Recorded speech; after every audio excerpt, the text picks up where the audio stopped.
Attends, il y a 2 touristes au fond là. Encore 2. S'il vous plaît. With the dancers is Princess Bhupa Devi, who's done a great deal for the renaissance of classical dance in Cambodia since the 1960s.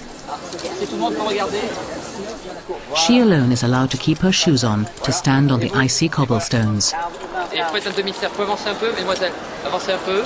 Et avancez un petit peu. Un petit demi-cercle. Voilà. Et cependant, ces jeunes femmes belles. And yet these beautiful young women, who are half hidden, but whom we know to be beautiful, are also extraordinarily seductive. Et peut-être qu'il y a là. Perhaps this reflects our nostalgia for a modest, chaste form of beauty. De la beauté pudique.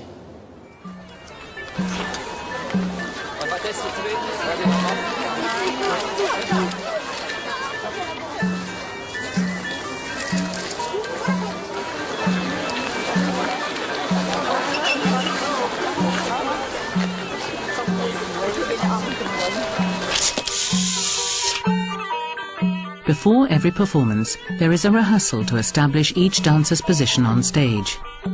The lighting must be tested to ensure that the multicolored sequins on the costumes sparkle to full effect, and the dancers need to accustom themselves to the unfamiliar surroundings. The young Khmer women don't seem particularly awed by the gilded carvings of the Versailles Opera House. They have often danced in the even more imposing setting of Angkor during the annual festivities.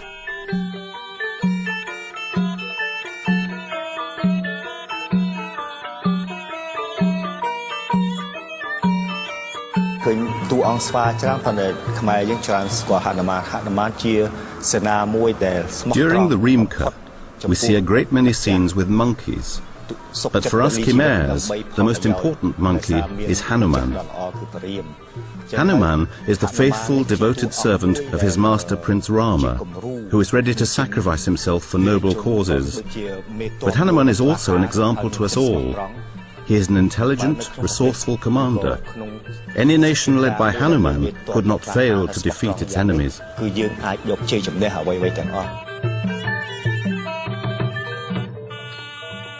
The Reemka is the Cambodian version of the Indian Ramayana, the epic written in Sanskrit in the year 300 AD. Its 7 books, 24,000 lines in all, tell the story of the life and adventures of Prince Rama.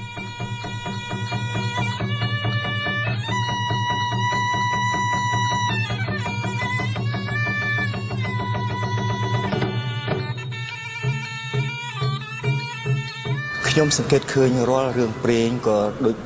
the Khmer legends, and any other folk tales, you often find a moral message, a lesson in how to behave. They're about good and evil. For example, in the story of the Reemka, from which we particularly like to dance extracts, we perform the scene in which Prince Rama goes into voluntary exile. He tries to raise an army to capture the wicked giant Reep and save his wife, the beautiful Princess Sita. This sequence shows us the wisdom of Prince Rama and gives us an example to follow. Although he is the absolute ruler, he is not willing to hang on to power at any cost. He prefers to go into exile in the forest. He listens to what his people have to say, forgetting his personal feelings, and so preventing a civil war.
Princess Bhupa Devi acts as an ambassador for Cambodia at this high society event at the Palace of Versailles. Her role is to maintain friendly relations with France, hoping to obtain funding to enable the young dance students of Phnom Penh to continue their studies in the best possible conditions.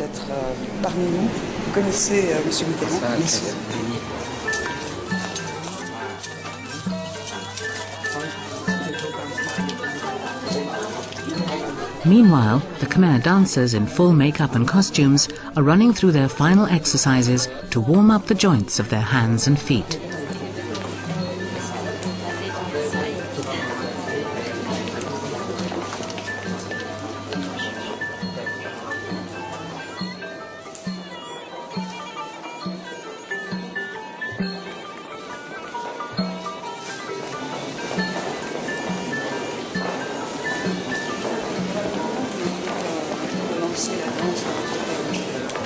There they were, these little dancers, graceful as transformed gazelles. Their long, slender arms seemed to be made all of a piece across their shoulders and down to their wrists, where their mobile hands appear to act quite independently.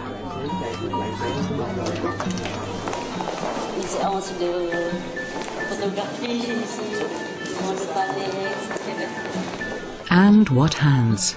The hands of Buddha made to rest for centuries on a knee, palms turned towards heaven, or raised, wrists bent, calling for infinite silence. Rainer Maria Rilke.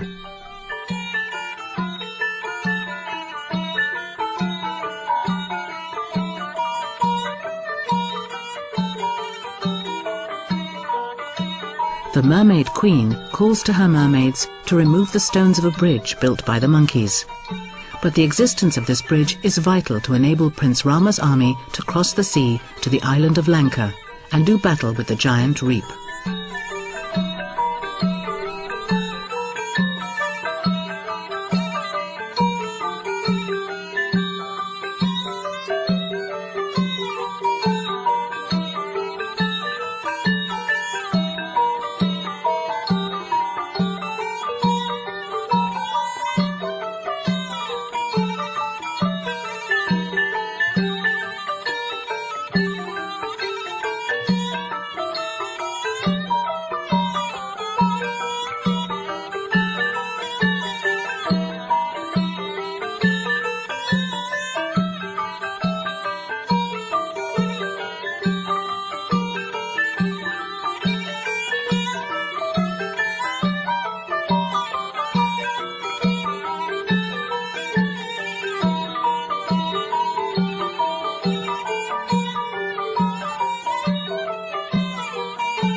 It is said that the delicate movements of the Khmer dancers' arms and feet imitate those of the feet and trunk of the Indian elephant.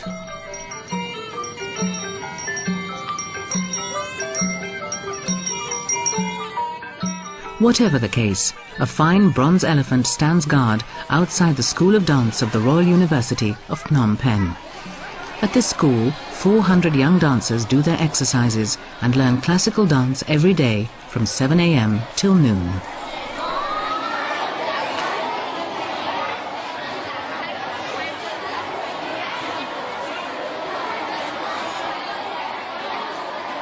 I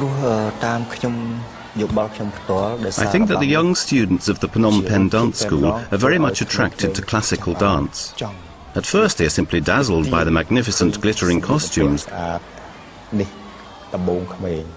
But after years of training, and if they stick with it to the end, they are proud to be part of the Royal Ballet Company. They feel valued by their audiences both in Cambodia and abroad. This is the main reason why Cambodian families send their children to study dance at our school.